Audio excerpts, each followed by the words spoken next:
After this lesson, you will be able to identify the reasons why subscribers are drifting instead of guessing. Let's look at some of the common causes why somebody might disengage with a product or use it less over time. The first one is boredom or content fatigue. So if you've got an app that has content in it, for example, a streaming service, or even like a meditation app where you have different meditation packs and different tracks that users can do, if a user has, gone through all of those tracks, gone through all of the content, streamed everything that they can, maybe it's just the point where they feel like they've maxed out the most that they can get from your app. Another common reason, which is very, very common in gaming, is burnout from overuse. And this is where you've got to be careful with gamification, because sometimes if users are trying to, catch up with a streak, keep a streak ongoing for a very long time, we can see that actually they tend to burn out quickly. And when they do that, they churn fast. Another thing, as we talked about before, can be lifestyle or habit changes. So maybe something's different in your life and the product is no longer relevant. Or there's also sometimes external factors, like, for example, there's competition in the market, or there's alternatives on your native device, which can be very, very relevant for apps, right? Sometimes Apple and Google bring out new features of native devices, and then all of a sudden, something that was a popular app is no longer needed as much and no longer is relevant. And I think it's really important to take a pause here and just reinforce that you cannot fix drift without understanding properly why users are drifting in the first place.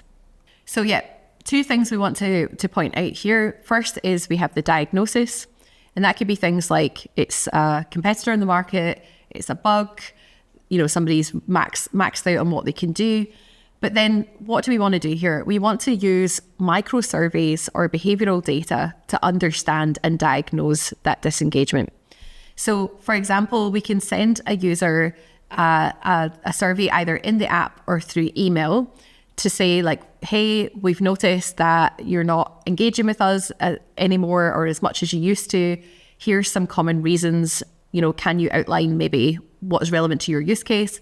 And I think it's also very important, particularly when surveying users, to also leave an open text option for options that you might not have thought of before. And you might get some interesting answers there too that can further help with diagnosis. So definitely a mix of surveying users to understand, but also looking in the data as well to see if there's anything that you notice. For example, high bounce rates on one particular page or feature might indicate a bug as well. I think competitive pressure is real. So we always want to make sure, and I don't want to go too deep into this because that's more of a product concern, but we always want to make sure that we are, keeping the product fresh and renewing our features and updating our features and capabilities over time, because it is very common in the app world, as we said, for either a major competitor to come along or for there to be updates to native devices, and we need to be keeping on top of that. So a bit of external research every now and again always helps as well. So let's talk about adapting to changing use cases. So the reality is users change, their lives change over time, their needs evolve. And to give you a good example of this, maybe somebody who downloaded a meditation app, they downloaded it for sleep content because that was the problem that they had at the time. But maybe now something has changed in their life and actually anxiety is the issue that they face. Maybe they have exams coming up, or maybe there's some big external life pressure on them at that time. And so what you want to do is you want to track and understand what's happening with this user. And we do that through our surveys. Sometimes we do it through data.